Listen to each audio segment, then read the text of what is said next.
आपण मॅथ्स 1 मधील ratio and proportion या चॅप्टरला सुरुवात केलेली आहे। या चॅप्टर मध्ये रेशो हा कन्सेप्ट आपण बघितलेला आहे, त्यावर बेस्ड वर्ड प्रॉब्लेम्स आपण आज पाहणार आहोत। फर्स्ट एक्झाम्पल बघा, 3 persons can build a small house in 8 days। आपल्याला सांगितलेलं आहे 3 persons can build a small house in 8 days। दोन क्वांटिटीज आहेत, number of persons and number of days.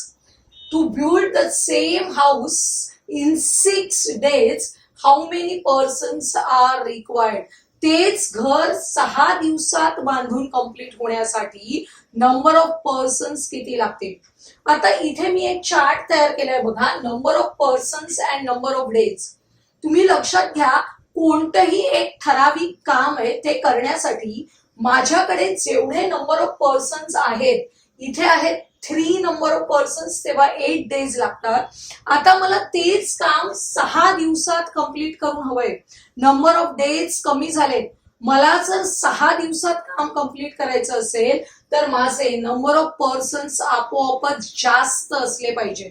जेव्हा नंबर ऑफ पर्सन्स इन्क्रीज होतील तेव्हाच आपलं काम 6 days मध्ये कंप्लीट होऊ शकेल। म्हणजे याच्यामध्ये काय होतंय बघा, एक क्वांटिटी डिक्रीज झाली तर दुसरी क्वांटिटी इन्क्रीज होणार आहे। अशा प्रकारचं जे व्हेरिएशन आहे त्याला आपण म्हणतो इनव्हर्स व्हेरिएशन। म्हणजे the number of persons and the number of days required are in inverse proportion.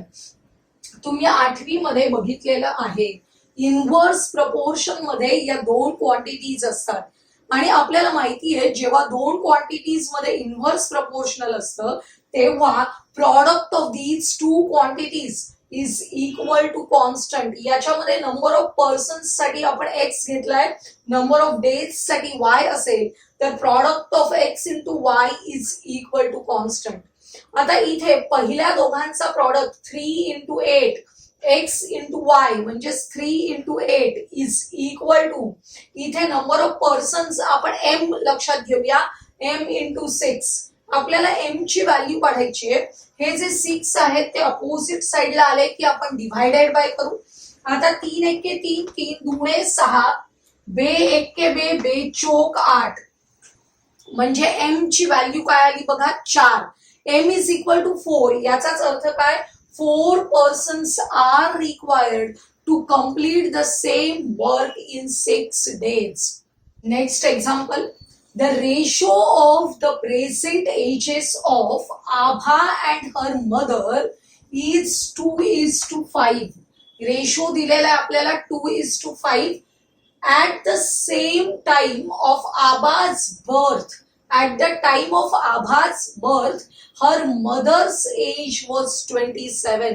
बघा, जेव्हा आभाचा जन्म झाला त्यावेळी आईचं एज किती होतं, 27 years. Find the present ages of Abha and her mother.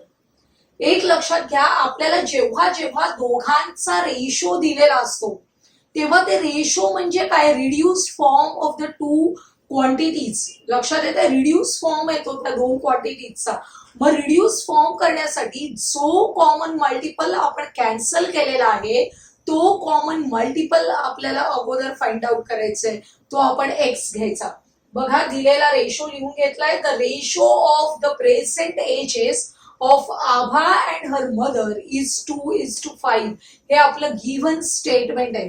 त्यानंतर let the common multiple of the given ratio be x. Common multiple आपण एक्स घेतलं, जेव्हा कॉमन मल्टिपल एक्स घेतो तेव्हा the present age of Abha, हा जो पहिला नंबर आहे तो आभाचं एज इंडिकेट करतोय आणि सेकंड नंबर आहे तो तिच्या आईचं।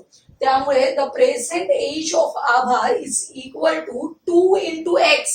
x is the common multiple and the present age of her mother is equal to 5x years. आता कंडिशन कडे लक्ष द्या, at the time of आभा's birth, आभाच्या जन्माच्या वेळी तिच्या आईचं वय होतं 27। एक सोपं एक्झाम्पल घ्या, आता तुमचं आजचं एज आहे समजा 14 years, तुम्ही 9वी मध्ये आहात, 14 वर्षाचे आहात, लक्षात येते, आणि तुमच्या आईचं आजचं एज आहे 40 वर्ष।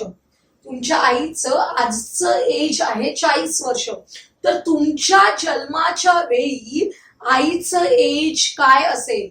तुमच्या जन्माच्या वेळी याचाच अर्थ काय? 14 वर्षापूर्वी. मग 14 वर्षापूर्वीचं आईचं एज काढण्यासाठी आपण काय करतो? 40 मायनस 14. लक्षात येत आहे? 40 वजा 14, कारण 14 वर्षापूर्वीचं एज काढायचं.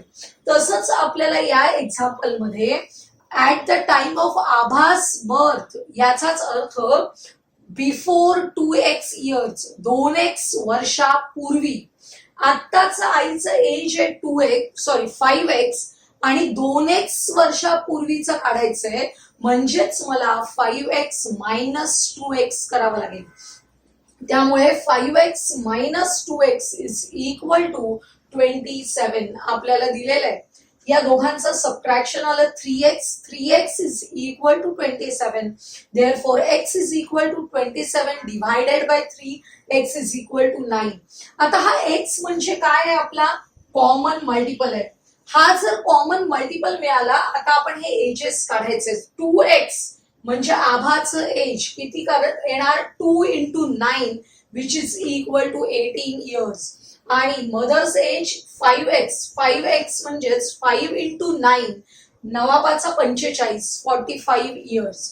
आपल्याला आन्सर लिहायचंय the present ages of Abha and her mother are 18 years and 45 years respectively. अतिशय सोपं एक्झाम्पल आहे. Next example, quadrilateral ABCD is a parallelogram. महत्वाची कंडिशन दिलेली आपल्याला, quadrilateral ABCD is a parallelogram. The ratio of angle A and B of this parallelogram is 5:4. Find the measures of angle B. बघा, parallelogram म्हटलं की आपल्याला exact figure काढायला पाहिजे, properties आपल्या लक्षात येतात तरच. पॅरलेलोग्राम म्हणजे काय? Opposite sides are parallel and congruent. लक्षात येत आहे? या साइड्स पॅरलल आहेत आणि कॉन्ग्रुएंट आहेत. आपल्याला angle A and angle B या दोन अँगल्सचा रेशो दिलेला आहे 5:4. रेशो दिला असेल तेव्हा आपण काय करतो? कॉमन मल्टिपल अज्युम करतो. Let the common multiple be x. आता कॉमन मल्टिपल x असेल तर अँगल A शी रिलेटेड नंबर आहे 5, म्हणजेच angle A is equal to 5x degrees and angle B is equal to 4x degrees. आता आपण angle A लिहूया 5x, अँगल B लिहूया 4x. तुमच्या लक्षात येत असेल line AD is parallel to BC and AB is a transversal. In this case, angle A and B are interior angles and sum of the interior angles is equal to 180 degrees. लक्षात येते? पॅरलेलोग्रामचे adjacent angles supplementary असतात, ही एक property आहे त्याची. त्यामुळे angle A plus B is equal to 180. Angle A आहे 5x, B आहे 4x, दोघांची addition 180. 9x is equal to 180. x ची व्हॅल्यू मिळते आपल्याला 180 divided by 9, x is equal to 20. आपल्याला कॉमन मल्टिपल 20 मिळाला. आता आपण अँगल B काढूया. अँगल B आपल्याला आहे 4x. अँगल B आहे 4x. Angle B is equal to 4x is equal to 4 into 20 which is equal to 80 degrees. आपल्याला फक्त मेजर ऑफ अँगल B विचारलाय, त्यामुळे तेवढाच काढायला तरी चालणार आहे. आन्सर लिहायचं the measure of angle B is 80 degrees. Next example, the ratio of the present ages of Albert and Salim is 5:9. Present एजचा रेशो किती दिलेला आहे? 5:9. 5 इयर्स हेन्स.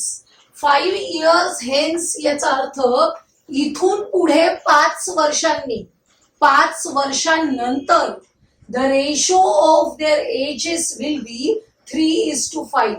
त्यांच्या 5 वर्षांनंतरच्या एजचा रेशो 3:5 असणार आहे. Find their present ages. लक्षात घ्या, आपल्याला दिलेलं फर्स्ट स्टेटमेंट आपण लिहून घेतलेलं आहे. The ratio of present ages of Albert and Salim is 5:9. नेहमीप्रमाणे the common multiple bx, common multiple जर x असेल तर अल्बर्ट्स प्रेझेंट एज 5 × x आणि सेकंड आहे Salim's present age 9 × x years. आता आपल्याला त्यांची 5 वर्षानंतरचं एज काढायचंय, म्हणजेच 5 years hence, यानंतर 5 वर्षांनी अल्बर्ट्स एज विल बी, 5 वर्षांनी आता जे एज आहे त्याच्यामध्ये आणखी 5 वर्ष वाढणार आहेत, म्हणजेच आपल्याला +5 करायचे. आताच एज होतं 5x, त्याच्यामध्ये +5 केले, 5x + 5 years. And that of Salim's age will be 9x + 5. 9x present age आहे, त्याच्यामध्ये +5 केले की आपल्याला आफ्टर 5 years एज किती असेल ते मिळणार आहे. अशा प्रकारे 5 वर्षानंतरचे एज आपल्याला मिळालेत. या 5 वर्षानंतरच्या एजचा रेशो दिलेला आहे 3:5. याच कंडिशनचा उपयोग करून आपल्याला इक्वेशन रिप्रेझेंट करायचंय. बघा, 5 वर्षानंतरच्या एजेसचा रेशो घेतलाय विच इज इक्वल टू 3/5. 3:5 म्हणजेच 3/5. आपल्याला क्रॉस मल्टिप्लिकेशन करायचे. या इक्वेशनला सिम्प्लिफाय करण्यासाठी 5 × 5x + 5 is equal to 3 × 9x + 5. अतिशय सोपं आहे. +5 ने या ब्रॅकेट मधल्या ईच अँड एव्हरी टर्मला मल्टिप्लाय करायचंय. 5 × 5x 25x, 5 × 5 25. इकडे 3 × 9 27x आणि 3 × 5 15. याच्यामध्ये आता x ची व्हॅल्यू काढायची आहे. x च्या टर्म्स आपण डाव्या बाजूला घेऊन येऊया, लेफ्ट हँड साइडला. 27x लेफ्ट हँड साइडला आणले आणि +25 अपोजिट साइडला नेले. काय होईल बघा, 25x - 27x. साइड चेंज करताना साइन्स बदलणार आहेत. -27 झाले, +25 अपोजिट साइडला जाताना -25 झाले. आता काय झालं बघा, मोठ्या संख्येला मायनस साइन आहे आणि इथे 25 ला प्लस. आपण 27 - 25 करायचे, 2 येतात आणि मोठ्या संख्येचं चिन्ह द्यायचं. त्यामुळे -2x इज इक्वल टू, इथे सुद्धा 25 मधून 15 सबट्रॅक्ट करायचे. आलेल्या 10 या उत्तराला, आन्सरला मायनस साइन द्यायचं. आता -2x इज इक्वल टू -10, म्हणजेच x is equal to -10 divided by -2. हा जो मल्टिप्लाइड बाय -2 आहे तो अपोजिट साइडला आल्यावर डिव्हायडेड बाय -2 होणार आहे. मायनस मायनस असतील दोन्ही तर डिव्हिजन प्लस येणार आहे. त्यामुळे x ची व्हॅल्यू आली +5. x हा कॉमन मल्टिपल आहे विच इज इक्वल टू +5 मिळालेला आहे. आता आपण प्रेझेंट एज काढूया दोघांचं. अल्बर्ट्स प्रेझेंट एज आहे 5x. 5x is equal to 5 × 5, common multiple आहे 5, 25 इयर्स झाले. आणि 9x is equal to 9 × 5 which is equal to 45. म्हणजेच आन्सर लिहायचं, the present age of Albert is 25 years and that of Salim is 45 years. Next example, if the product of 2 numbers is, आता आपल्याला product दिलेला आहे. If the product of the 2 numbers is 360 and their ratio is 10:9, then find the numbers. आपण सुरुवात नेहमीप्रमाणेच करायची. दिलेल्या 2 नंबर्सचा ratio 10:9 आहे. The ratio of the 2 numbers is 10:9. Therefore the common multiple bx. Common multiple x असेल तर नंबर्स काय होतील, the numbers are 10 × x 10x and 9x respectively. Product आहे हे खूप महत्वाचं आहे. 10x multiplied by 9x is equal to 360. इथे मल्टिप्लिकेशन करताना खूप मुलांची चूक होते, त्यांच्या लक्षातच येत नाही की आपल्याला x आणि x यांचं मल्टिप्लिकेशन करायचंय. इथे बघा 10 × 9 झाले 90 अँड x × x झाले x². Which is equal to 360. X square is equal to 360 divided by 90 करायचे. 0 कॅन्सल होईल. 9 एक्के 9, 9 चोक 36 म्हणजे x square is equal to 4. Taking square root of both the sides x is equal to 2. लक्षात घ्या actually square root हा plus minus दोन्ही येतो, परंतु इथे वर्ड प्रॉब्लेम्स मध्ये आपण प्लस स्क्वेअर रूटच लक्षात घेणार आहोत. तर 10x ची व्हॅल्यू 10 इंटू एक्स ची व्हॅल्यू 2 सबस्टिट्यूट करा विच इज इक्वल टू 20 आणि 9x is equal to 9 into 2 which is equal to 18. म्हणजेच the required numbers are 20 and 18 respectively. या प्रॉब्लेम मध्ये विशेष लक्ष ठेवण्याची ही स्टेप आहे. या दोघांच्या प्रॉडक्ट मध्ये हा एक्स स्क्वेअर येणार आहे. लक्षात येते. आजच्या या व्हिडिओमध्ये आपण रेशोवर बेस्ड असलेले काही वर्ड प्रॉब्लेम्स बघितले. आजचा हा व्हिडिओ तुम्हाला आवडला असेल तर लाईक करा, तुमच्या मित्रमैत्रिणींना शेअर करा आणि पुढील महत्त्वाचे व्हिडिओज पाहण्यासाठी आपल्या चॅनलला सबस्क्राईब करायला विसरू नका.